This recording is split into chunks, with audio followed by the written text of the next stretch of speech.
ஒரு மந்திரத்தை படித்தால் நெருப்பு மழை விழும், இன்னொரு மந்திரத்தை படித்தால் ஒரு மனிதன் இங்கிருந்து பார்க்க முடியும். யாரோ மண்டபத்துல சொல்லி கொடுத்தது சொல்றாரு, மந்திரம்ன்றது ஓலையில எழுதப்படாது, மந்திரம் இது வெறும் வடை. அவர் வித்த காட்டுறது அவர் உரிமை. அதுலயே ஒரு ஆசிரியர் நீங்க என்ன பேசுறீங்க, இந்த மாதிரி பேசக்கூடாதுன்னு நிறுத்துறாருல. அந்த எம்பத்தியே இல்ல. ஐயோ நான் ஒருத்தனை காயப்படுத்திட்டேன்னு அந்த ஃபீலிங்கே இல்லாம நான் அப்படிதான் பேசுவேன். நான் யார் தெரியுமா, நான் எங்களை பெரியாளா நீ பயங்கரமா அவர் போய் உதாரணம் விட்டுறாரு. புத்தகத்தில் இருப்பதை விட அத்தகத்தில் இருக்கணும்னு ஏதோ ஒன்று சொல்றாரு. அவரு என்ன போதையில பேசுறாரோ இல்ல சுயமோகத்துல பேசுறாரோ. வெளிநாட்டுக்கு வெள்ளக்காரர் ரூபத்துல இருந்து புரட்சி வரும்போது தான் ஓ ஸ்கூலுன்னு ஒண்ணு இருக்கா, பள்ளிக்கூடம்னு ஒண்ணு போலாமா அப்படின்னு போறாங்க. அப்புறம் இன்னொரு ஊருக்கு ஒரு வெள்ளக்காரன் தான் குருகுலத்துல. அதேதான் அந்த முக்கியமான விஷயம். இந்த விந்து வந்து ஒரு 12 வருஷம் ஆகும், அது அப்படியே உடம்புல இருந்து நெத்திக்கு கொண்டு போயிடலாம். காவேரி அணை கட்டின மாதிரி இந்த அணை கட்ட முடியாது. நான் ஸ்கூல் படிக்கிற காலத்துல இருந்தே RSS வந்து எங்க ஸ்கூலுக்குலாம் RSS ஆட்கள் வந்து இருக்கிறாங்க. நீ நானும் கை ஷேக் பண்ணிக்கலாம், நீ வந்து ஃபியூச்சர். அவங்க எல்லாம் ரெடி ஆகி அந்த ரோல உட்காந்துட்டாங்க. அல்பமா இருக்காங்க என் காலம் எப்படியா யாராவது கழுவாங்க உட்காந்துருந்தாங்கன்னா அவங்க எவ்வளவு சுயமரியாதை இல்லாம பகுத்தறிவு இல்லாதவங்கள டீச்சரா இருக்காங்க பாருங்க.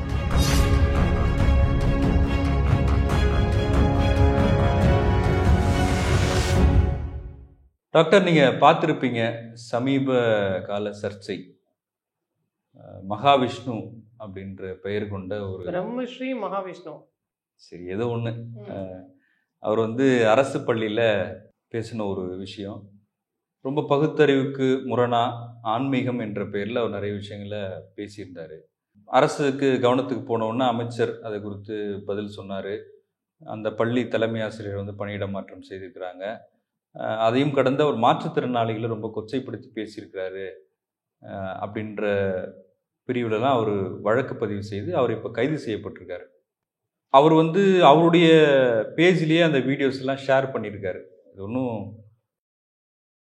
மற்றவங்களுக்கு தெரிஞ்சு அப்படி ஒன்றும் நடக்கலை. இது அவர் போய் பேசியிருக்காரு. அவர் நல்ல டெக்னாலஜியாக கேமரா மைக்கெல்லாம் வச்சு பேசுகிறாரு. அவர் 2-3 பள்ளிகளில் பேசினது அது அவருடைய பேஜில் இருக்குது. அது எல்லாமே வந்து மகளிர் பள்ளிகள், பெண்கள் பள்ளிகள். அந்த ஆடியோ போட்டு அழ வைக்கிறது, ஏற்கனவே நம்ம நடிகர் தாமு குறித்து பேசியிருக்கோம்னு நினைக்கிறேன். ஆடியோ போட்டு பெண்கள் அழ வச்சு தன்னை உணர்தல், தன்னை அறிதல், என்லைட்மெண்ட் அப்படின்லாம் அதுக்கு பேர் சொல்கிறாங்க. எப்படி பார்க்குறீங்க? இந்த சம்பவங்கள் பெரும்பாலும் மகளிரோட பள்ளிக்கூடத்தில் தான் நடக்குது. ஏன் இருபாலினர் படிக்கிற பள்ளிக்கூடத்தில் நடக்கலை, ஏன் ஆண்களுக்கு மட்டுமான பள்ளிக்கூடத்தில் நடக்கலை அப்படின்னா, பாய்ஸ் அதெல்லாம் பார்த்து வேடிக்கை பார்த்து சிரிச்சிருவாங்க, கிண்டல் பண்ணிடுவாங்க, விசில் அடிச்சிருவாங்க, கலாட்டா பண்ணுவாங்க, கமெண்ட் அடிப்பாங்க. அதனால் பாய்ஸை ஹேண்டில் பண்ணுறது கஷ்டன்றதுனால கேர்ள்ஸ் ஸ்கூலில் இல்லை கேர்ள்ஸ் இருக்கிற ஒரு கூட்டத்தில் இது மாதிரிலாம் பேசுகிறாங்க. சரி பேசுகிறாங்க, என்ன தான் பேசுகிறாங்க, இந்த பெண்களுக்கு முன்னேற்றத்துக்காக எதாவது பேசுகிறாங்களான்னு பார்த்தா ரொம்ப பின்னேற்றமான விஷயங்கள் பேசுகிறாங்க. இவர் முக்கியமாக என்ன சொல்கிறாருன்னா, நீ வந்து பாவம் புண்ணியம்லாம் இந்த உலகத்தில் இருக்குது, அதனால தான் அதோட கான்சிக்வன்ஸாக தான் உன்னோட லைஃப் இப்போ அமைஞ்சிருக்கு அப்படின்னு சொல்கிறாரு. இது வந்து பழைய காலத்து கதை. எந்த காலத்து கதைன்னா, எகிப்திய மன்னர்கள் ஆண்ட காலத்தில் இந்த ஜென்மம் அடுத்த ஜென்மம் அடுத்த ஜென்மத்துக்காக அந்த எகிப்திய ராஜாக்காக எல்லாத்தையும் போட்டு தான் புதைப்பாங்க இந்த பிரமிடுக்குள்ளே. அவருடைய பிறவி எழுந்து வந்த உடனே அந்த குதிரை தான் ஏறி போக போகிறாரு, அந்த பாலை தான் குடிக்க போகிறாரு, அந்த சாப்பாடை தான் சாப்பிட போகிறாரு, அவர் மனைவி எல்லாருமே வந்து அங்கே அந்த பிரமிடுக்குள்ளே புதைச்சி வச்சுருப்பாங்க. அப்போ அவங்களுக்கு இருக்கிற அந்த மூட நம்பிக்கையை தான் அவர் இப்போ பேசுகிறாரு. அப்போது நம்ம நினைக்கிறோம் அது வந்து ஆன்மீகம், இது வந்து ஹிந்துத்வா கொள்கையை சொல்கிறாருன்னு சொல்கிறோம். அப்படி இல்லை. இது வந்து புராதனமான ஏன்ஷியன்ட் ஹியூமன் பீயிங்ஸ். அவங்களுக்கு வந்து காஸ் அண்ட் எஃபெக்ட் தெரியாது. இப்போ நோய் வருதுன்னா எதனால் வருதுன்னு அவங்க நினைப்பாங்க, எதனால் வருதுன்னு அவங்களுக்கு தெரியாது. ஏன்னா வைரஸ் இருக்குது, பாக்டீரியா இருக்குது, புரோட்டோசோவன் இருக்குது, அதெல்லாம் அவங்களுக்கு தெரியாது. ஜெனட்டிக்ஸ்னு ஒன்று இருக்குது, பரம்பரை நோய்கள்னு சிலது இருக்குதுன்னு அவங்களுக்கு தெரியாது. யாருக்காவது நோய் வந்தால் என்ன வந்தது, என்ன நடந்ததுன்னு தெரில, உன் தலையெழுத்து உனக்கு நோய் வந்தது, நான் ஒன்றுமே பண்ணல, இப்போ பிறந்த குழந்தை என்ன தலையெழுத்து இருக்கும், அதுக்கு இப்போ தானே பிறந்தது, அதுக்குள்ளே எப்படி நோய் வந்ததுன்னு அவன் போன ஜென்மத்துலேருந்து கண்டினியூஷனாக இருந்திருக்கும். ஏன்னா அந்த காலத்து ராஜாலாம் போன ஜென்மத்தில் நம்பிக்கை வச்சுருந்தாங்கல்ல, அதனால் போன ஜென்மம் இந்த ஜென்மம்லாம் அப்போ ரொம்ப பரவலான ஒரு கருத்து. அது 6000 வருஷத்துக்கு முன்னாடி இருந்த பரவலான கருத்து, எகிப்திய கருத்து.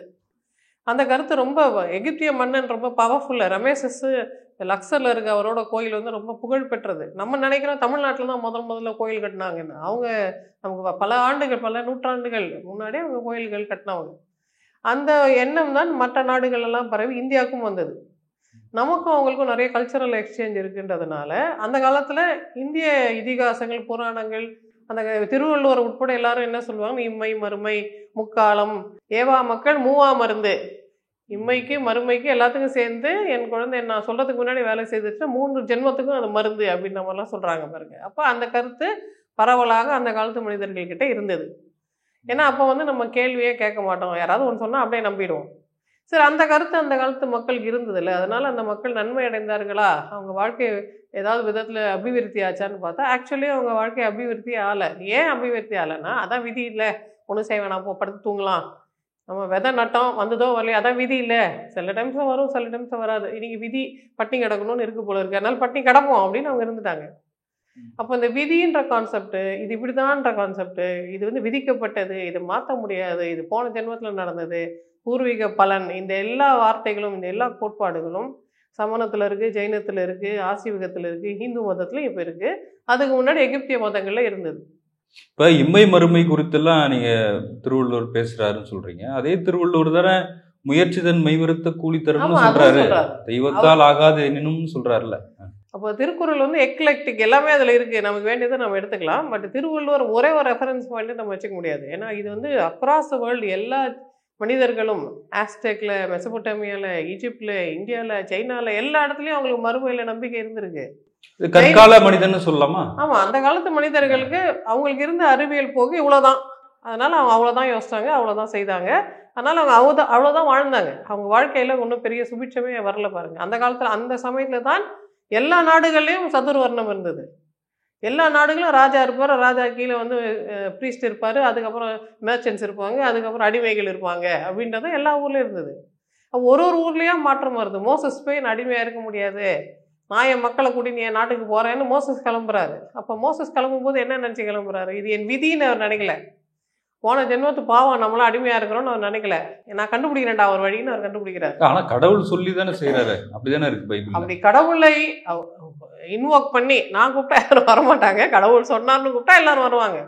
அப்போ கடவுளை ஒரு ஸ்ட்ராட்டஜியாக நல்ல விஷயத்துக்கு பயன்படுத்தும் போது தட்ஸ் ஓகே, அதுக்கு தானே கடவுள் இருக்கிறாரு.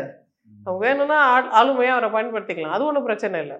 பட் இப்போ கம்மிங் பேக், இப்போ அந்த காலத்தில் 6000 வருஷத்துக்கு முன்னாடி இருந்த அறிவியல் போக்கு, அப்போ நமக்கு இருந்த பகுத்தறிவு, அப்போ நமக்கு இருந்த டெக்னாலஜியில் இவ்வளோ தான் நமக்கு தெரிஞ்சது. அதற்கப்புறம் இவ்வளோ வருஷம் கழித்து யூரோப்பியன் என்லைட்டன்மெண்ட் வரும்போது மட்டும்தான், அதுக்கு முன்னாடி சூரியன் நம்ம உலகத்தை சுற்றிக்கிட்டு இருக்கு, it was a geocentric opinion. இல்லை, எல்லாம் என்ன நினச்சாங்க, பூமி தான் மத்தியில் இருக்குது, ஏன்னா பூமி தானே கடவுள் படித்தார், நம்ம கடவுள் படித்தது தானே நடுவு சென்டரில் இருக்கும், மற்றதெல்லாம் பின்னாடி தானே இருக்குன்ற மாதிரி ஒரு கான்செப்ட் இருந்தது. அதுக்கப்புறம் அப்படியே மாறிச்சு. அதனால தான் அதுக்கு பேர் ரெவல்யூஷன், புரட்சி வந்தது. எப்படி வந்ததுன்னா, பூமி நடுவில் இல்லைப்பா, சூரியன் நடுவில் இருக்குது, சூரியன் யாரும் படைக்கலை. அது மாதிரி 1000 நட்சத்திரங்கள் இருக்கு, பல்லாயிரக்கணக்கான நட்சத்திரங்கள் இருக்குது. சூரியன்றது ஒரு நட்சத்திரம், அதை சுற்றி சில கோள்கள் சுற்றுது. நமக்கு இருக்கிறது சோலார் சிஸ்டம். அது மாதிரி எக்கச்சக்கமான சிஸ்டம்ஸ் உலகத்தில் இருக்குது. நம்ம அதில் ஒரு சின்ன துகில் அப்படின்ற புரிதல் கொஞ்சம் கொஞ்சமாக டெவலப் ஆகும்போது, அப்போ பூமின்றது தட்டா இல்லையா, உருண்டையா, அப்போ அந்த ஓரத்துக்கு போனால் உளுந்துட மாட்டோமா, சரி வளைஞ்சி அப்போ வேறு ஊருக்கு போகலாமா, சரி நான் கப்பல் எடுத்துன்னு போகிறேன் அப்படின்னு வாஸ்கோடகமா போகிறாரு, கொலம்பஸ் போகிறாரு, எல்லாரும் போகிறாங்க. அப்போ தான் புதுசாக உலகமே அவங்களுக்கு திறக்குது. அது வரைக்கும் இங்கேருந்து அங்கே போனால் அது காலாப்பாணி, தண்ணியில் போகக்கூடாது, கப்பலில் போகக்கூடாது அப்படிலாம் சொன்னாங்க. எந்த ஊரில் ராஜராஜ சோழன் பெரிய நேவி வச்சு சுமத்ரா வரைக்கும் பிடிச்சிட்டு வந்த ஊரில் கூட கப்பலில் போகக்கூடாது, கடல் தாண்டி போகக்கூடாது, போயிட்டு வந்தால் ஜாதி பிரஷ்டம் பண்ணணுன்ற மாதிரி மூட நம்பிக்கைகள் இருந்தது. அப்போ இந்த மூட நம்பிக்கைகளை அப்படியே அக்செப்ட் பண்ணாமல், நான் என்னன்னு போய் ஒரு தடவை செக் பண்ணுறேன், ஏன்னு ஒரு வார்த்தை கேட்டுக்கிறேன், வேறு விதமாக யோசிக்க முடியுமான்னு ஒரு தடவை பார்க்குறேன். மனிதர்கள் எப்போ உலகளாவிய அளவில் யோசிக்க ஆரம்பித்தாங்களோ அப்போ தான் புரட்சி வந்தது, முன்னேற்றம் வந்தது, industrial revolution, agriculture revolution, human revolution, humanism வந்தது. அப்போ அந்த யூரோப்பியன் என்லைட்டன்மெண்ட் யூரோப்போட நிற்கலை. அங்கேருந்து எல்லாம் எங்கெங்கெல்லாம் பிரிட்டிஷ்காரங்க போனாங்களோ, எங்கெல்லாம் ஃப்ரெஞ்ச் போனாங்க, எங்கெல்லாம் ஜெர்மன்ஸ் போனாங்களோ, எங்கெல்லாம் போர்ச்சுகீஸ் போனாங்களோ, எங்கெல்லாம் டச் போனாங்களோ அங்கெல்லாம் யூரோப்பியன் என்லைட்டன் போச்சு. அதனால் ஆப்பிரிக்கா முன்னேறிச்சு, அடிமைத்தனம் பண்ணாங்க, அந்த நாட்டை அவங்க சூறையாண்டாங்க. இதெல்லாம் பக்க விளைவுகள். பட் அதில் கிடைச்ச பெரிய விமர்சனம் என்னென்னா, கல்வி எல்லா இடத்துக்கும் போச்சு. இப்போ நீங்கள் சொல்கிற அந்த புராதான நம்பிக்கை, அதாவது கற்கால மனிதர்களின் நம்பிக்கை இருக்குல்ல, இப்போ இந்த நபர் சொல்கிறார் இல்லையா, அப்போ ஓலைச்சுவடிகள் எழுதி வச்சுருந்தாங்க, ஒரு மந்திரத்தை படித்தால் நெருப்பு மழை விழும், இன்னொரு மந்திரத்தை படித்தால் ஒரு மனிதன் இங்கிருந்து பறக்க முடியும். யாரோ மண்டபத்தில் சொல்லி கொடுத்தது சொல்றாரு, மந்திரம்ன்றது ஓலையில எழுதப்படாது, அவருக்கு அது கூட தெரியல. வேதம்ன்றது எழுதப்படாதது, எழுதுனா அது வேதமே கிடையாது. ஏன்னா அவங்களுக்கு எழுத்தே கிடையாது, அவங்க தான் எழுதவே இல்லையே. அப்போ எந்த ஓலையில் யார் ஓலையில் எழுதுனது? தமிழர்கள். எகிப்தியர்கள் அவங்க ஊரில் ஓலையில் எழுதினாங்க, நாம் நம்ம ஊரில் எழுதினோம். அவங்க சைனாக்காரங்க அவங்க ஊர் ஓலையில் எழுதினாங்க. எழுதுனதெல்லாம் நாம தான். நம்ம மந்திரமே எழுதலை. நம்ம என்ன எழுதணும்? அறம் தான் எழுதணும். நம்ம ஊரில் ஔவையார், திருவள்ளுவர், நாலடியார் இவங்கெல்லாம் உட்காந்து வேதமாக எழுதுனாங்க, ஏதாவது மந்திரமாக சொன்னாங்க? இல்லையே. இப்படி வாழ்வதற்கான ஒழுக்கம் இது, இதுதான் நெறி, இது இப்படி தான் நீ வாழணும், இப்படி வாழ்ந்தா நீ சுபிட்சமாக இருப்ப, இப்படி இல்லைன்னா ஊர் உன்னை தூற்றும் அப்படின்னு தான் சொன்னாங்க. இல்லை, அதில் ஆன்மீக நெறிகள்லாம் இருக்குல்ல. இப்போ திருமூலர் அவங்கெல்லாம் சொல்கிறாங்க. பட் இவங்கெல்லாம் வந்து மனிதர்களுக்கு என்ன தேவை அப்படின்றதான் சொல்கிறாங்களே தவிர கடவுளுக்கு என்ன தேவைன்னு இவங்க சொல்லலை. நம்ம ஊர்லேயோ இல்லை மற்ற ஊர்களையோ சொன்னது வந்து மனிதர்களுக்கு இது தேவை, மனிதர்களுக்குள் மனிதராக நீங்கள் வாழ்கிறதுக்கு இதெல்லாம் பண்ணுங்க, இப்படி வாழ்ந்தால் தான் வாழ்க்கை நல்லாயிருக்கும் அப்படின்றது இவங்க சொல்கிறாங்க. அப்போ ஓலையில் இந்த மந்திரம்லாம் இல்லை. சரி, ஒருவேளை அந்த மந்திரம் வேறு ஊர் ஓலையில் இருக்குது, சமஸ்கிருத ஓலையில் இருக்குது, ஈரானிய ஓலையில் இருக்குதுன்னு கூட வச்சுப்போமே. அந்த ஓலையெல்லாம் வச்சு ஈரானியன்ஸ் என்ன பண்ணுறாங்க? அவங்க ஊரில் தான் ஆரியர்கள் இருந்தாங்க, அவங்க ஊரில் தான் ஈரானியன்ஸ் உட்காந்து அழகாக ஓலையில் எழுதுனாங்கன்னு வச்சுப்போம். அந்த ஈரானியன்ஸ் தானே இப்போ உலகத்தில் மிகப்பெரிய ஆட்சி பொறுப்பில் இருக்கணும். அவங்க உள்நாட்டு சண்டை போட்டுன்னு அவங்கள வெட்டி செத்து போயிட்டு இருக்காங்க. அப்போ அவங்களுக்கு அந்த மாதிரி மந்திரம் இல்லை. பறக்கிறதுக்கு, மழை வர வைக்கிறதுக்கு, நெருப்பு வர வைக்கிறதுக்கு, கதை ஓடுறதுக்கு மந்திரம். இது வெறும் வடை. இவர் வந்து எங்கேயோ சுட்ட வடையை கொண்டாந்து இவர் இறக்குறாரு, அவ்வளவுதான். அந்த வடையை வந்து ரொம்ப டெக்னாலஜியா பண்றாருல்ல, மைக் வச்சுக்கிட்டு. அவருக்கு வந்து பிழைக்கணும், சம்பாதிக்கணும், தன்னை வந்து பெரிய ஆளா ஆக்கி காட்டணும். சின்ன பையன், 31 வயசு பையன், அவருக்கு அந்த ஆசை இருக்காதா? இருக்கு. அவருக்கு சொன்னதை வச்சு அவர் வித்தை காட்டுறாரு. அவர் வித்தை காட்டுறது அவர் உரிமை. அவர் கூப்பிடுறதும் கூடாமல் இருக்கிறதும், அவர் சொல்றதை நம்புறதும் நம்பாமல் இருக்கிறதும் நம்மளோட சுதந்திரம். நம்ம தான் அதை சூஸ் பண்ணணும். அப்போ நீங்களும் நானும் சுதந்திரமான மனிதர்கள். நீ சொல்றது எனக்கு பிடிக்கலப்பா, நிறுத்து அப்படின்னு நம்ம சொல்ல முடியும். அந்த குழந்தைகள், பள்ளி மாணவர்கள் எப்படி நிறுத்துங்கன்னு சொல்லுவாங்க? அவங்களாம் சொல்ல முடியாதுல்ல. அதுலயும் ஒரு ஆசிரியர் நீங்க என்ன பேசுறீங்க, இந்த மாதிரி பேசக்கூடாதுன்னு நிறுத்துறாருல.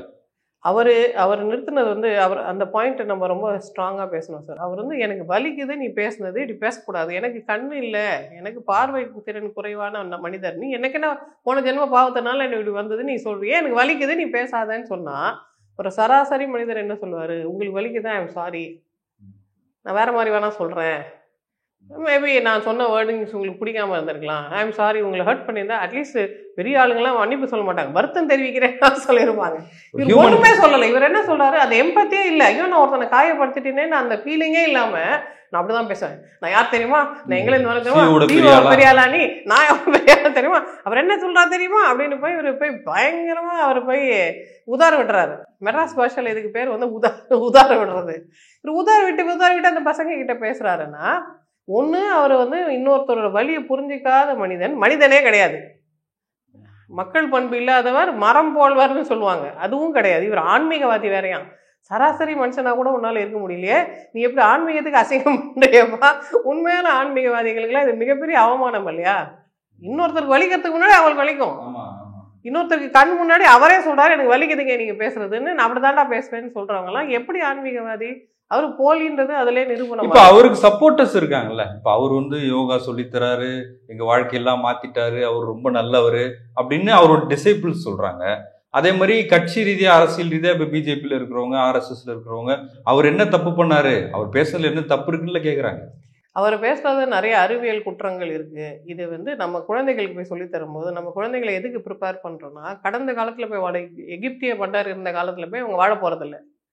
இனிமேல் அவங்களுக்குன்னு ஒரு வாழ்க்கை இருக்குது. அவங்க ஸ்கூலில் படிச்சுட்டு காலேஜ் போயிட்டு வேலைக்கு போயிட்டு அவங்க வாழ்க்கையை அவங்க பார்க்கணுன்னா, ஒரு சராசரி 13 வயசு பொண்ணுக்கிட்ட போய் நீ பண்ணுறதெல்லாம் உன் பாவ புண்ணியத்தினால்தாம்மா வருதுன்னு சொன்னால், அந்த பொண்ணு எக்ஸாமுக்கு ஏன் சார் படிக்கணும்? எங்கள் அம்மா புண்ணியம் பட்டாங்க போல இருக்கு, அதனால் நான் பாஸ் ஆகிடுவேன் போல இருக்கு. இப்படி தானே இந்தியா தேக்க நிலையில் இருந்தது. பக்தி இயக்கங்கள் எப்படி இந்தியாவை நாசமாக்குச்சுன்னா, யாருமே படிக்கவே இல்லை, வேலைக்கு போகல, எதுவுமே பண்ணல. இல்லை, அவர் என்னன்னு சொல்கிறாருல்ல, புத்தகத்தில் இருப்பதை விட அத்தகத்தில் இருக்கணும்னு ஏதோ ஒன்று சொல்றாரு. அவரு என்ன போதையில பேசுறாரோ, இல்ல சுயமோகத்துல பேசுறாரோ, என்ன மனநிலையில பேசுறாரோ, அவரை பரிசோதனை பண்ணாதான் நமக்கு தெரியும். ஆனா சராசரி ஒரு ரொம்ப ஆழ்ந்த ஆன்மீக பண்பு உள்ள மனிதர் இப்படி பேச மாட்டாங்க. ஆன்மீகம்ன்றது வந்து உள்ள ஆழமா மனசுக்குள்ள போறது. எல்லாருக்குள்ளேயும் ஒரு ஆன்மா இருக்கு. அந்த ஆன்மாவை தேடி அந்த ஆன்ம ஞானத்தை தேடுவது தான் ஆன்மீகம்னா, இவர் ஆன்மீகவாதி இல்லை. யாரோ சொன்னதை காப்பி பேஸ்ட் பண்ணி வந்து கடகடன்னு சொல்லி கடகடன்னு விற்று கடகடன்னு பணத்தை எடுத்துகிட்டு போகணுன்ற ஆட்டிடியூடில் வேகமாக அவர் செய்கிறாரு. அது ஆன்மீக பண்புகளுக்கு உட்பட்டதே இல்லை. பட் அவர் எப்படியோ இருந்துட்டு போறாரு sir. He is not the most important person. நீங்கள் சில்ட்ரன் தான் மோஸ்ட் இம்பார்ட்டன்ட் பீப்புள். அப்போ சில்ட்ரனுக்கு நம்ம என்ன சொல்லணும்? நீங்கள் சொன்னீங்களே திருவள்ளுவர் இம்மை மறுமையும் சொல்லியிருக்காரு. அதே திருவள்ளுவர் என்ன சொல்லியிருக்காரு? தெய்வத்தால் ஆகாதது எனினும். உங்கள் அம்மா அப்பா என்ன பண்ணியிருந்தாலும் பரவாயில்ல, உண்மையிலே கடவுள்னு ஒருத்தர் உட்காந்து அங்கே கணக்கு எழுதியிருந்தாலும் பரவாயில்ல, நீ உன் முயற்சியில் என்ன பண்ணுறியோ உண்மை வருத்த கூலி தரும்னு திருவள்ளுவர் சொல்லியிருக்காரு இல்லையா? அதை தானே நம்ம குழந்தைங்களுக்கு சொல்லணும். நீ ஏன்னு கேள்வி கேளு. நீ என்ன சூழ்நிலையிலும் வந்தாலும் உன் உழைப்பால் நீ ஜெயிக்க முடியும். உனக்கு எல்லாம் நாங்கள் செய்து தரோம். இந்த அரசு உனக்கு எல்லாமே செய்து தரோம். இந்த கல்வித்துறை உனக்கு எல்லாமே செய்து தரோம். நீ செய்ய வேண்டியதெல்லாம் என்ன? மனசை ஒப்பி நீ படி, தெரிஞ்சுக்கோ, புரிஞ்சுக்கோ. அந்த உலகத்தோடு ஒட்டு வாடுவதற்கான இந்த விசாலமான பார்வையை எடுத்துக்கிட்டு வா, கற்றுக்கிட்டு போ அப்படின்னு தானே ஸ்கூலில் சொல்லணும். ஸ்கூல் ஸ்டூடெண்ட்டுக்கு இந்த இம்மை மறுமையெல்லாம் ரெலவெண்ட்டா? தமிழ்நாடு பாடநூல் கழகம் கூட எல்லா வருஷமும் 10 திருக்குறள் கொடுக்குறாங்கன்னா எந்த திருக்குறள் கொடுக்குறாங்க? இந்த தேவையில்லாத திருக்குறள்லாம் குழந்தைங்களுக்கு கொடுக்க மாட்டாங்க. இந்த காமத்து பாலோ இல்லை இந்த அதெல்லாம் குழந்தைங்களுக்கு கொடுக்க மாட்டாங்க. என்ன கொடுப்பாங்க? நீ உன் வாழ்க்கையில் முன்னேறதுக்கு திருவள்ளுவர் என்ன எழுதியிருக்காரு அதை மட்டும் ஃபில்டர் பண்ணி தானே நம்ம குழந்தைங்களுக்கு கொடுக்குறோம்.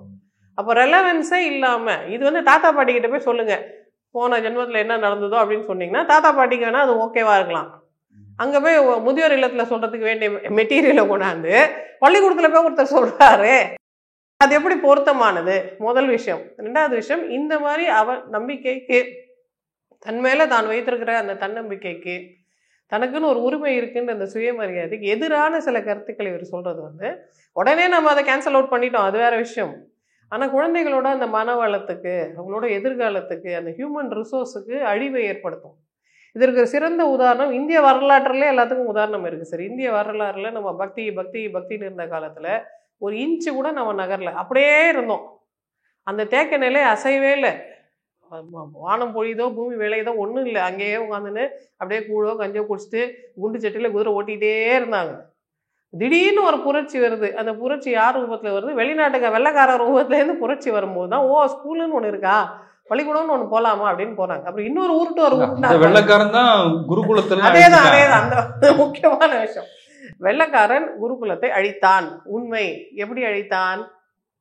வெள்ளைக்காரன் பிரிட்டிஷ் ஈஸ்ட் இந்தியா, அதுக்கு முன்னாடி டச் ஈஸ்ட் பிஓசி இங்கே வந்து அவங்க கொஞ்சம் நம்மக்கிட்ட அவங்க வந்து பிஸ்னஸ் பண்ணிட்டு போயிருக்காங்க. அது பிஓசி வந்ததுக்கு 100 வருஷம் கழிச்சு தான் ஈஸ்ட் இந்தியா கம்பெனி வருது. British East India company British சாம்ராஜ்யத்தில் போய் கேட்குறாங்க, நாங்கள் இந்தியாவில் போய் பிஸ்னஸ் பண்ணோம், எங்களுக்கு பர்மிஷன் கொடுங்கன்னப்போ அவங்க சொல்கிறாங்க, நீ இந்தியாவுக்கு போய் பிஸ்னஸ் பண்ண இந்தியன்ஸுக்கு என்ன கிடைக்குது? நீ அவங்களுக்கு போய் பிஸ்னஸ் பண்ணுற, இந்தியன்ஸுக்கு என்ன கொடுப்பேன் அப்படின்னு கேட்கும்போது நான் வேணா வருஷத்துக்கு 1 லட்ச ரூபா கொடுக்குறேன், அவங்கள வேணா கல்வியில் முன்னேற்றத்துக்கு வச்சுக்க சொல்லுங்கள் அப்படின்னு ஈஸ்ட் இந்தியா கம்பெனி சொல்லுது. அப்போ ஈஸ்ட் இந்தியா கம்பெனி வருஷம் 1 லட்ச ரூபா கொடுக்குறாங்க. யாருக்கு கொடுக்குறாங்க? அந்த பணத்தை வாங்குபவர்கள் யார்? இந்திய மக்களோட கல்விக்காக பிரிட்டிஷ் பாராளுமன்றம் நியமித்து வாங்கி கொடுத்த காசு. இங்கே அதை முழுக்க அபேஸ் பண்ணது யாருன்னா அரபிக் பாடம் சொல்லித்தந்த மதராசாக்களும் சமஸ்கிருத பாடம் சொல்லித்தந்த அந்த வேத பாடசாலைகளும். இந்த 2 நபர்கள் தான் அந்த காசு மொத்தத்தையும் அபேஸ் பண்ணியிருக்காங்க. அப்போ காசு மட்டும் கொடுத்துன்னு இருக்கும். அது எங்கேப்பா போகுது? ஸ்கூலே காணும் இந்த ஊர்லன்னு சொல்லிட்டு லார்டு மெக்கலே அனுப்புகிறாங்க. அவங்க லார்டு மெக்கலே அந்த ஊர் ராஜாவோட சொந்தக்காரர். அவர் ஆப்பிரிக்காவில் பேமாஸ்டர். ஆப்பிரிக்கன் காண்டினென்ட்டுக்கு ஃபுல்லாக பிரிட்டிஷ் எம்பையருக்கு அவர் தான் காசு விநியோகம் பண்ணுறவர். அவர் இந்தியாவுக்கு வந்து இங்கே காசு கொடுத்தமே அது என்ன ஆச்சுன்னு கணக்கு வழக்கு பார்க்க வந்தால் இங்கே ஸ்கூலே இல்லை. என்னப்பா ஸ்கூல்லாம் நடத்துறீங்கன்னு காசு வாங்கினே இருக்கிறீங்க, ஸ்கூல் எங்கன்னா அது வேத பாடசாலை இருக்குது, மதராசா இருக்குது, அங்கே என்ன சொல்லி தருவீங்க? மேக்ஸ் சொல்லி தருவீங்க? மேக்ஸ் எல்லாம் சொல்லி தர மாட்டோம். உங்கள் ஊர் பாஷை சொல்லி தருவீங்களா? எங்கள் ஊர் பாஷை கூட சொல்லி தர மாட்டோம், தேவ பாஷை தான் சொல்லி தருவோம்னு சொன்னாங்க. அப்போதான் அவரை காசெல்லாம் யாருக்கு மட்டும் சொல்லி தருவாங்க? ஆண்களுக்கு மட்டும் சொல்லி தருவாங்க. அதுவும் எந்த ஆண்களுக்குன்னா அந்த இனத்தை சேர்ந்த வேத பாடசாலைன்னா பிராமணர்களுக்கு மட்டும், இஸ்லாமியர்களுக்கு மட்டும்தான் இருக்குது. இது யாருக்குமே பொதுமக்கள் போய் சேரலை, இது சுத்தமாக வேஸ்ட் ஆஃப் இன்வெஸ்ட்மெண்ட்னு சொன்ன பிறகு அவர் மினிட்ஸ் எழுதி இவங்களுக்கு அவர் இதெல்லாம் செய்ய வேண்டிய அவசியம் என்ன? இந்த காசு போனால் போட்டால் என்ன இப்போ 1 லட்ச ரூபா யாரோ எடுத்துகிட்டு போகிறாங்க, கடைசியில் அவங்க இந்தியன்ஸ் தானே அப்படின்னு அவர் நினைக்கல. நம்ம எதுக்காக கொடுத்தோம்? பொதுமக்களுக்கு போய் சேரணும். பொதுமக்களுக்கு போய் சேரவே இல்லைன்னா நான் அதை மாற்றுவேன், எல்லாருக்கும் சமமான கல்வி வாய்ப்பை கொடுப்பேன், என்னென்ன சொல்லி தருவேன், உங்கள் ஊர் பாஷையை சொல்லி தருவேன். வெர்னாக்குலர் லாங்குவேஜ்னு முதல்ல அவங்க தான் கொண்டு வந்தாங்க. அது வரைக்கும் இங்கே சமஸ்கிருதமும் அரபிக் மட்டும்தான் சொல்லித்தரப்பட்டது. தமிழ், ஹிந்தி, கன்னடா இதெல்லாம் சொல்லித்தரப்படலை. அப்போ அவர் வந்த பிறகு உங்கள் ஊர் பாஷை கற்றுக்கோங்க. ஒரு பாஷை எங்கள் பாஷை இங்கிலீஷ், ஆங்கிலோ, இன்னொன்று வெர்னாக்குலர் ஸ்கூல் அவங்க தான் முதல்ல ஆரம்பித்தாங்க. அதுக்கப்புறம் தான் தமிழ் வந்து அச்சில் ஏறுச்சு. அதுக்கு முன்னாடி தமிழ் அச்சில் ஏறலையே. அதுக்கப்புறம் தான் கணக்கு, சயின்ஸு, மாரல் சயின்ஸு, பிடி, அவர் கைவேலை இதெல்லாம் அப்புறம் தான் அவங்க சொல்லித்தராங்க. அப்போ இன்னைக்கு பெண்கள் படிக்கிறாங்க, பெண்கள் முன்னேறி இருக்காங்க. 50% பெண்கள் ஆண்களை விட அதிகமாக படித்து சூப்பராக மார்க் வாங்குறாங்கன்னா அது யார் போட்ட விதைன்னா லார்ட் மெக்கலே போட்ட விதை. வேத பாடசாலையில் பெண்களுக்கு சொல்லிக் கொடுத்தாங்களா? எல்லா ஜாதியினருக்கும் சொல்லிக் கொடுத்தாங்களா? இல்லையே. வேத பாடசாலையெல்லாம் அழிச்சிட்டாங்கன்னா அழிக்க தான் செய்வாங்க. அழிக்க வேண்டிய பொருள் தானே அது. அவர் வெளியே சில பேட்டிகள்லாம் கொடுக்கும்போது பேசும்போது என்ன சொல்கிறாருன்னா, இந்த விந்து வந்து ஒரு 12 வருஷம் ஆகும், அது அப்படியே உடம்புலேருந்து நெத்திக்கு கொண்டு போயிடலாம், இப்படியான கதைகள் வந்து பல பேரும் வெளியே சொல்லியிருக்காங்க. நிறைய சாமியார்கள்லாம் அதை செஞ்சுருக்காங்க. அவங்க வந்து கொண்டு போயிட்டா அவங்களோட சித்தராக மாறிடுவாங்கலாம் நிறைய கதைகள் உண்டு. அதை எப்படி பார்க்குறீங்க, நெத்திக்கு கொண்டு போகிறது? சார், இது வந்து சயின்டிஃபிக்கலி வேலிட் இல்லை. எங்கள் கண்ணோட்டத்தில் சயின்டிஃபிக்கலி வேலிட் இல்லை. அவங்க என்ன சொல்லுவாங்கன்னா, குண்டலினி சக்தின்னு இருக்குது, ஒரு மண்டலமாக இருக்குது. அந்த 7வது மண்டலத்தில் இருக்க சக்தியை முதல் மண்டலத்துக்கு கொண்டு வந்தால் அவங்க வந்து சித்தி அடைந்துடுவார்கள், அவங்களுக்கு கிடைக்கிற பெரும் ஆற்றல் அவங்க பெறுவாங்க அப்படின்லாம் அவங்க சொல்கிறாங்க. பட் அது சயின்ஸ் படி அது நடக்க வாய்ப்பே இல்லை. ஏன்னா விந்தணுன்றது அழிவதற்காகவே ஒன்று, அது ஜனிப்பதற்காக இருக்கிறது. ஜனிக்கலைன்னா அது அழிய தான் செய்யும். ஏன்னா நம்ம உடம்புல இருக்கிற வெள்ளை அணுக்களை போய் அதை காலி பண்ணிடும். அப்போது ஒருத்தர் வந்து விந்தணு அப்படியே தக்க வச்சுக்கிறாருன்னு சொல்கிறது வந்து சயின்டிஃபிக்கலி இன்வேலிட். ஏன்னா ஒரு விந்தணுவும் 72 மணி நேரம் தான் உயிர் வாழும். அதுக்கப்புறம் அதுவே அழுகி அதுவே உழுந்துருன்றதுனால அது வந்து பெரிய ரிவர் மாதிரி இங்கேயும் அங்கேயும் ஃப்ளோ பண்ணுறதுக்கு காவேரி அணை கட்டின மாதிரி விந்தணுக்கெல்லாம் அணை கட்ட முடியாது. அந்த காலத்தில் இந்த அறிவை வைத்து ஏதோ அவங்க நினச்சிருக்காங்க. அவங்க மூட நம்பிக்கை, அந்த காலத்து நம்பிக்கை. அன்றைக்கி அதுதான் மேக்ஸிமம் ஆஃப் சயின்ஸ் அவங்களுக்கு. பட் இன்றைக்கி நம்ம சயின்ஸ் இவ்வளோ தூரத்தில் இருக்கும்போது பழைய நிலைப்பாடை நம்ம எடுக்க முடியாது. சயின்ஸை பற்றி பேசுகிறீங்க, அவர் சொல்கிறாரு எங்களுக்கு வந்து 7 நாடுகளில் கிளைகள் இருக்குது, அந்த ஃபவுண்டேஷனை நாங்கள் வச்சுருக்கோம், அந்த அமைப்பு இருக்குது. இது இன்னொரு கேள்வி நீங்கள் கேட்டீங்க, அவரோட சப்போர்ட்டர்ஸ் வந்து அவருக்கு இவ்வளோ சப்போர்ட் பண்ணுறாங்களே நீங்கள் கேட்குறீங்களே. இந்த மாதிரி கல்ட்டுக்குள்ளே போகிறதுக்குன்னே சில மனப்பான்மைகள் இருக்குது. இப்போ எல்லா மனிதர்களுக்கும் அசர்ட்டிவ்னஸ் இருக்கும். என்ன நீ கேட்டீங்கன்னா நான் பதில் கேட்பேன், என்ன நீ அடிச்சின்னா நான் எதிர்த்து நிற்பேன் அப்படின்ற மனப்பான்மை சில பேருக்கு இருக்கும். சில பேருக்கு அந்த மனப்பான்மை இருக்காது. அவங்க அவாய்டண்ட்டாக இருப்பாங்க, டிபெண்ட்டாக இருப்பாங்க. யாரையாவது சார்ந்திருந்தால் தான் அவங்களால வாழ முடியுன்ற தன்னம்பிக்கையோ தன்மேல் ஆற்றல் குறைபாடோ இருக்கிறவங்க யார் மேலே போய் சார்ந்துருவாங்க. அப்புறம் சார்ந்துட்ட பிறகு ஐயோ அவர் இல்லைன்னா என்னால் வாழ முடியாது, அவரை விட்டுருங்க, அவர் ஒன்றும் பண்ணாதீங்க, அவர் தப்பே பண்ணியிருந்தாலும் அவரை தான் எங்களுக்கு தெய்வம். அது எதுக்காக அவங்களுக்கு தெரியாதா? அவங்களுக்கு தெரியாது. ஏன்னா இது ஒரு இது அவங்களுக்கு இருக்கிற ஒரு சுபாவ கோளாறுன்னே அவங்களுக்கு தெரியாது. அது ஒரு பர்சனாலிட்டி ட்ரைட், டிபெண்ட்டாக இருக்கிறது, யார்கிட்டயாவது போய் அடிமையாக இருக்கிறது, அவர் அடித்தாலும் வாங்கிக்கிறது. அந்த மாதிரி சில பேருக்கு அந்த மேசக்கிஸ்டிக் டெண்டன்சி, டிபெண்ட் டெண்டன்சி, கோடிபெண்டன்ட் டெண்டன்சி எல்லாம் இருக்கும். அப்போ அவங்க வந்து அந்த ஆள் நல்லவரோ கெட்டவரோ அவர் தான் எங்களுக்கு எல்லாமே நினைக்கிறது அவங்களுக்கு ஒரு மனப்பான்மையாக இருக்கும். அந்த மனிதர்கள் தான் இந்த மாதிரி வேரியஸ் கல்ட்ஸில் போய் சேர்ந்துக்கிறாங்க. அந்த கல்ட்டில் இருக்கிற அந்த தலைவனையோ தலைவியோ அவங்க வந்து உண்மையிலே தெய்வம்னு நினைக்கிறாங்க. அப்போ கல்ட்டுக்குன்னு ஒரு பிஹேவியர் இருக்குது. இவங்க அந்த கல்ட்டை சேர்ந்தவங்கன்றதுனால அதை அவங்க செய்கிறாங்க. ஆனால் பொதுமக்களுக்கு அது பொருந்தாது. பொதுமக்களுக்கு இவர் யாரோ ஒரு XYZ. எங்கள் ஸ்கூல் பசங்க கிட்டே நீ என்ன வந்து பேசினேன், எங்கள் பசங்க யூஸ்ஃபுல்லானது பேசுனியா, யூஸ்லெஸ்ஸானது பேசுனியா, யூஸ்லெஸ்ஸாக பேசியிருந்தா கூட பரவாயில்ல, கம்ப்ளீட்லி அவங்கள நீ வந்து மொக்கையாகிற மாதிரி விஷயம் பேசி வச்சிருக்கியே, அதை எப்படி நீ வந்து பேசலான்றதான் பொதுமக்கள் கேட்குறாங்க. இல்லை, இதை இப்போ எப்படி எதிர்கொள்கிறது சார்? இது ஸ்கூல்ஸில் நிறைய டைம்ஸில் மோட்டிவேஷ்னல் ஸ்பீச்சுன்னு என்னை கூட நிறைய தடவை நிறைய ஸ்கூல்ஸ் கூப்பிட்ருக்காங்க. அப்போ ஸ்கூல்ஸ் இந்த மாதிரி ஆசைப்படுறது, யாராவது வந்து நம்ம பசங்களுக்கு ஒரு ஸ்பெஷல் டே, இண்டிபெண்டன்ஸ் டே, ஒரு ரிப்பப்ளிக் டே, டீச்சர்ஸ் டே, அன்றைக்கி யாராவது ஒரு வெளியால் வந்து பேசணும்னு அவங்க ஆசைப்படுறாங்க. அது உண்மையிலே அவசியமானது நம்ம யோசிக்கணும். ஏன்னா சம் ஸ்கூல்ஸ் நிறைய காசு இதுக்கு செலவு பண்ணுறாங்க. அது பிரம்மாண்டம். இவருக்கெல்லாம் பார்த்தீங்கன்னா கேர்ள்ஸ் எல்லாம் வந்து அணிவகுப்பு மரியாதைலாம் செய்து கூட்டிகிட்டு போகிறாங்க. ஸோ இது வந்து உண்மையிலே வந்து வெளியிலேருந்து ஒருத்தர் வந்து தான் சொல்லணுமா அப்படின்றது ஒரு கேள்வி. ஏன்னா அங்கே இருக்க ஒரு டீச்சரே ரொம்ப எக்ஸ்பீரியன்ஸ் டீச்சர் அது சொல்லலாம். ஆனால் ஸ்கூல்ஸில் யூஸ்வலி அவங்களுக்குள்ளே பாலிடிக்ஸ் இருக்கும். இவங்க மட்டும் தான் பேசுவாங்களா, நான் அதை விட சூப்பராக பேசுவேன்னு வேற ஒரு டீச்சர் கூட நினைக்கலாமா. அதனால தான் எக்ஸ்டர்னல் பர்சனை கூப்பிடுறாங்க. அப்போ கூடும்போது எந்த மாதிரி பர்சனை கூப்பிடணும், அதுவும் ஸ்பெஷலி கவர்மெண்ட் ஸ்கூல்ஸில் குறைந்தபட்ச நார்ம்ஸ் இருக்கணும். இவங்கள தான் கூப்பிடணும், இவங்களை கூப்பிடக்கூடாது, நார்ம்ஸ் இருக்கணும். பட் அன்ஃபார்ச்சுனேட்லி இது நம்ம ப்ரோஆக்டிவாக முன்னாடியே நார்ம்ஸ் நியமிக்கலைன்றதுனால இந்த பிரச்சனை இருக்குது. பட் என்னோட கேள்வி என்னென்னா சார், இப்போது நான் ஸ்கூல் படிக்கிற காலத்துலேருந்தே ஆர்எஸ்எஸ் வந்து எங்கள் ஸ்கூலுக்கெல்லாம் ஆர்எஸ்எஸ் ஆட்கள் வந்து இருக்கிறாங்க. ஆர்எஸ்எஸ் பெண்கள் வந்து நீங்கள் வந்து யோகா கற்றுத்தரோம், சனிக்கிழமை தோறும் எங்களுக்கு எல்லா ஸ்டூடெண்ட்ஸும் அனுப்புங்க, கேர்ள்ஸை மட்டும் அதே அப்பயும் கேர்ள்ஸ் தான், கேர்ள்ஸ் எல்லாம் அனுப்புங்க, நாங்கள் யோகா பயிற்சி, கலைகள், Indian literature, Indian ethics, Indian heritage எல்லாம் சொல்லித்தரோம்னு சொல்லிட்டு எங்களுக்கெல்லாம் ராமாயணம் மகாபாரதம் கிளாஸ்லாம் அவங்க எடுப்பாங்க. ஸோ அப்போ வந்து நாங்கள் குழந்தைகள்ன்றதுனால அது அங்கே அப்படி போயிட்டு அந்த அந்த அந்த சாட்டர்டே அங்கே போய் அவங்களோட டைம் ஸ்பெண்ட் பண்ணிட்டு வரதுன்றது ஸ்டேட்டஸ். அங்கே போனால் நம்மளாம் கெத்துன்ற மாதிரி அது அவ்வளோ ஒரு ப்ரெஸ்டீஜியஸ் இஷ்யூவாக அவங்க கொண்டாந்து இன்ட்ரடியூஸ் பண்ணதுனால every girl student at an opportunity. We have to go and interact and learn all the அவங்க சொல்லி தந்ததெல்லாம் கற்றுக்கிற மாதிரி இது. இன்னும் அவங்க அதை கண்டினியூ பண்ணுறாங்க. இன்னும் அவங்க ஆட்களை தேர்வு செய்து பயிற்சி கொடுத்து அவங்கள ஸ்கூலுக்கு அனுப்புகிறாங்க. அப்போ என்னோட கேள்வி, ஆர்எஸ்எஸ் ஆரம்பித்தது 1925. அதே டைமில் இன்னும் 2 ஆர்கனைசேஷன் ஆரம்பித்தாங்க. ஒன்று வந்து நம்ம திராவிடியன் மூவ்மெண்ட்டு, இன்னொன்று கம்யூனிஸ்ட் பார்ட்டி. அப்போ இது வந்து 100 வருஷமாக வேலை செய்துகிட்டே இருக்கு.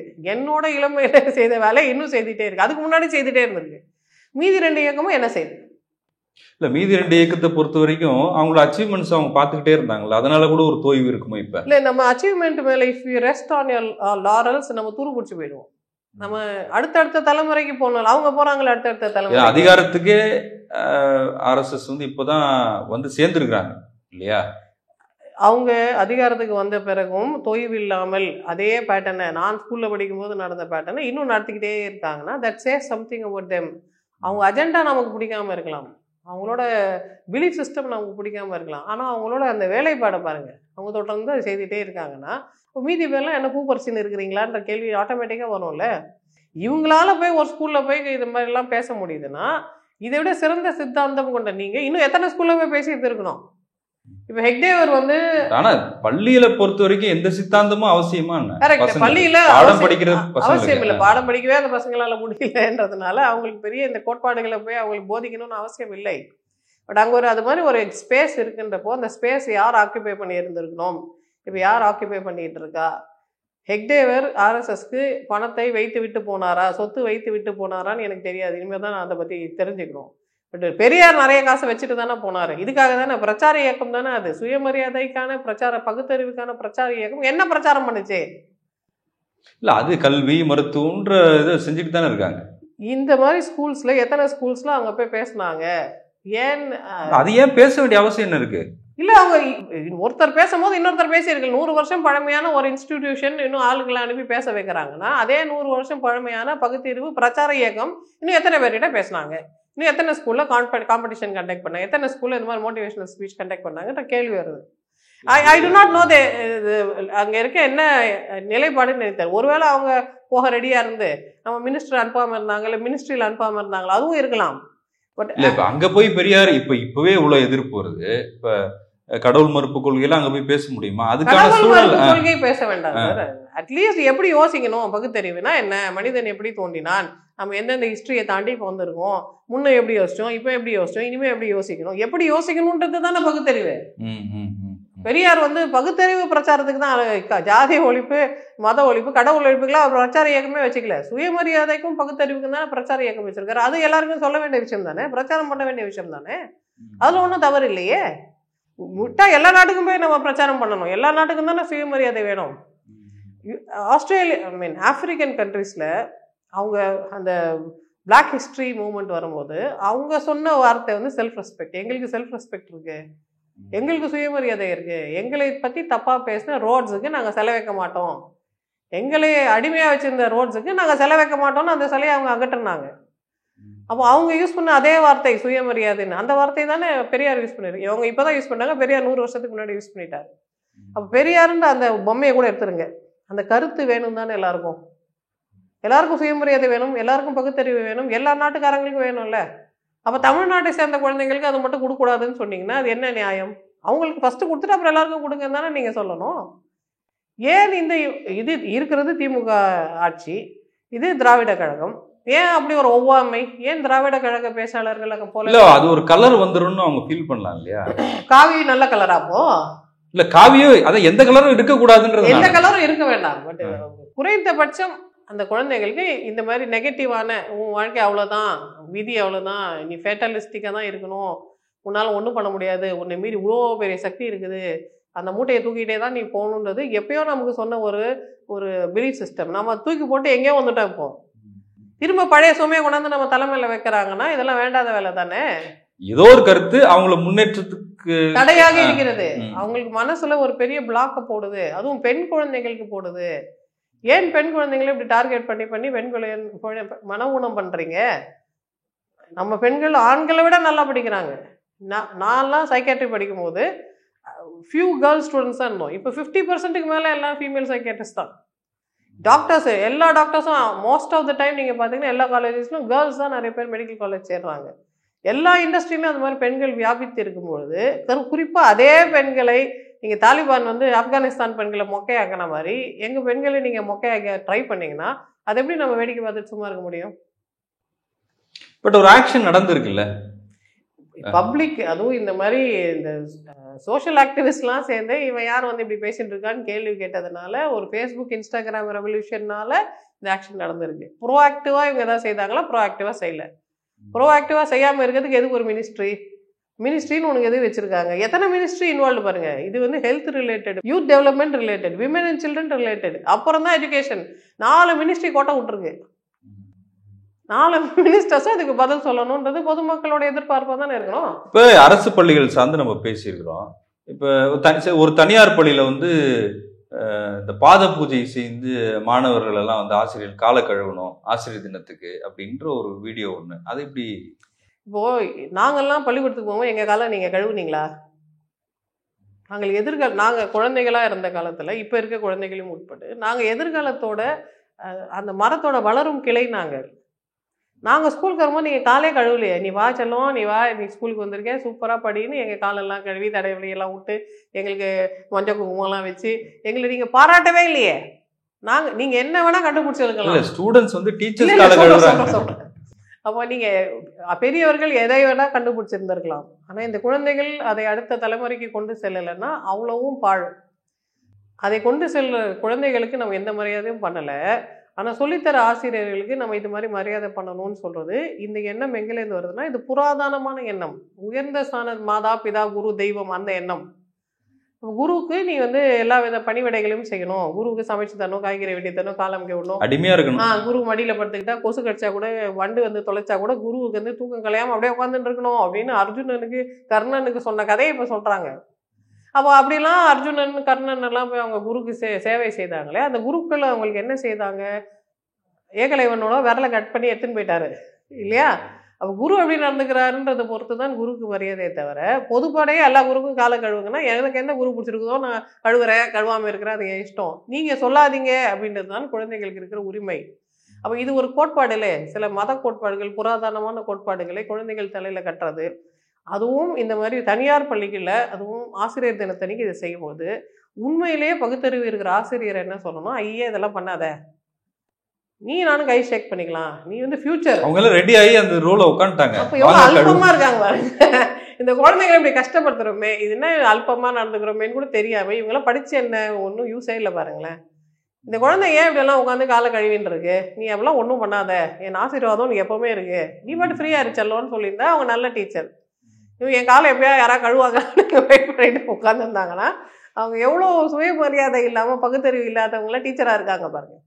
அப்போ நம்ம பெற்றோர்களுக்கு சொல்ல வேண்டியது என்னென்னா, இந்த மாதிரி குழந்தைகளை நீங்கள் அடிமைப்படுத்தி வச்சுருந்தீங்கன்னா இந்த குழந்தை வெளிநாட்டுக்கு போகும். அங்கே ஒரு ப்ரொஃபஸர் வந்து அங்கே இருக்க பசங்க பேர் சொல்லி கூப்பிடுவாங்க, டேவ், பீட்டர், ஜான்னு கூப்பிடுவாங்க. அங்கெல்லாம் ப்ரொஃபஸருக்கெல்லாம் காலெல்லாம் கழுவி விட மாட்டாங்க. காலை நீ ஷூ கழட்டி காலை காமினா அது அசிங்கமான விஷயங்க. என்ன நீ காலெல்லாம் பார்க்கணும்னு சொல்கிற, உனக்கு ஏதாவது செக்ஷுவல் பர்வர்ஷன் இருக்கா அப்படின்னு அவங்க யோசிப்பாங்க. ஏன்னா அங்கே வந்து யாரும் வெறும் காலோடு இருக்க மாட்டாங்கன்றதுனால அது அங்கே வேறு ஆங்கிள் இருக்குது அதுக்கு. ஸோ இந்த குழந்தை இப்படி ட்ரெயின் பண்ணி நம்ம வெளிநாட்டுக்கு அனுப்புனா அது அங்கே போய் எவ்வளோ கஷ்டப்படும். இதான் இந்த டீச்சர் காலையே கொடுக்க மாட்டேன்ட்டார், நான் கழுவே முடியலேன்னு அந்த குழந்தை அங்கே போய் நினச்சதுன்னா என்னடா ஊரில் தப்பாக சொல்லி கொடுத்துருக்காங்க, இதானா சொல்லித்தராங்க இந்தியாவில் அப்படின்னு தானே அவங்க யோசிப்பாங்க. இல்லை, ஆனால் இப்போ வெளிநாட்டில் படிக்கிற பசங்களுக்குலாம் இப்போ இந்த மாதிரியான மூட நம்பிக்கைகள்லாம் இருக்குதானே, அந்த ஃபெய்த்லாம் இருக்குதானே. இந்த பழைய தலைமுறை வந்து அவங்க டப்பாவில் வச்சிருக்கிற குப்பையெல்லாம் வந்து சின்ன பசங்க தலையில் கட்டுறாங்க. World famous writer and historian, Israeli professor of history mister Yuval Noah Harari இருக்கார்ல, ஹோமோதியஸ் சேப்பியன்ஸ்ன்ற ஃபேமஸ் புக்ஸ் எல்லாம் எழுதினவர். அவர் சொல்லுவார், இதை எக்ஸ்பிளைன் பண்ணும்போது நமக்கு வரலாற்று ரீதியான நிறைய விஷயம் வந்து ஒரு சூட் கேஸில் போட்டு நம்ம பெற்றோர்கள் நம்மக்கிட்ட கொடுத்துட்டாங்க.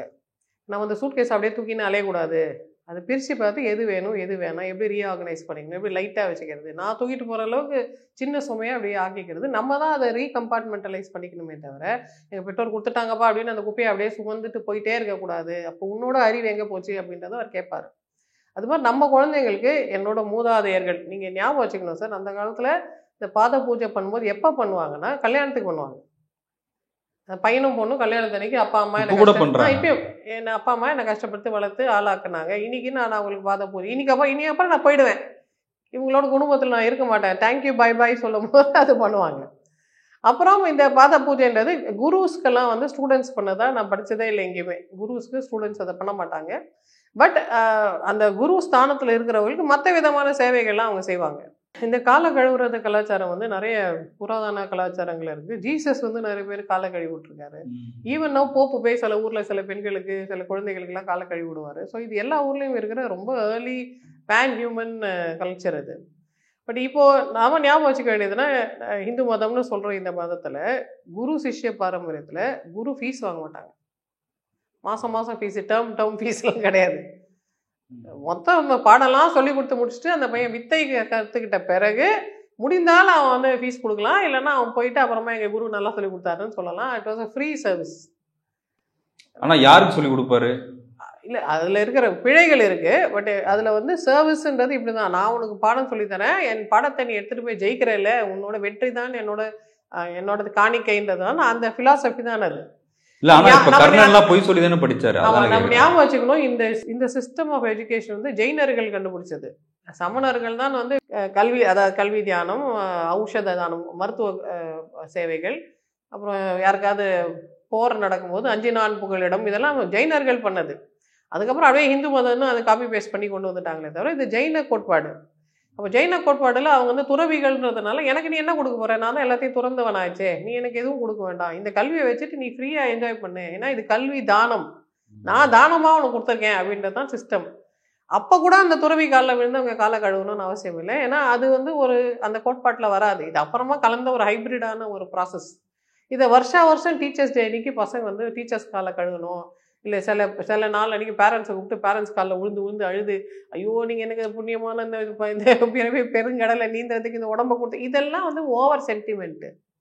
இப்படிலாம் சென்டிமெண்டெல்லாம் யோசிச்சு நம்ம பசங்களை மறுபடியும் அடிமைப்படுத்தினா நம்ம ரொம்ப அவங்கள நல்லா கூராக்கி வச்சிருந்த ஒரு கத்தியை நல்லா மொக்கையாக்கி வச்ச மாதிரி நம்ம ரிவர்ஸ் பண்ணுறோம் ப்ராசஸை. இங்கே கல்வி வந்து இந்த இந்து மதம் கொடுக்கல. எப்பயோ ஒரு காலத்தில் சமண மதம் கொடுத்தது. அதற்கப்புறம் ரொம்ப காலத்துக்கு இங்கே கல்வி எல்லாருக்கும் பரவலாக கொடுக்கப்படலை. அதுக்கப்புறம் செக்குலர் எஜுகேஷன்றது பிரிட்டிஷ் நம்ம கொடுத்தாங்க. அவங்க கொடுக்கும்போதே செக்குலராக தான் கொடுத்தாங்க. கிறிஸ்டியன்ஸ் மட்டும்தான் படிக்கணும்னு அவங்க சொல்லலை, எல்லாரும் படிங்க, எல்லாரும் அறிவை வளர்த்துக்குவாங்கன்னு அவங்க சொன்னாங்க. அதை திரும்ப நீங்கள் வந்து அசிங்கப்படுத்தி கேவலப்படுத்தி அதை சாஃப்ரனைஸ் பண்ணுறதுன்றதை பொதுமக்கள் இதை அளவே பண்ணக்கூடாது. இது நம்மளை மறுபடியும் அடிமையாக்கிறதுக்கு உண்டான ஒரு யுக்தி.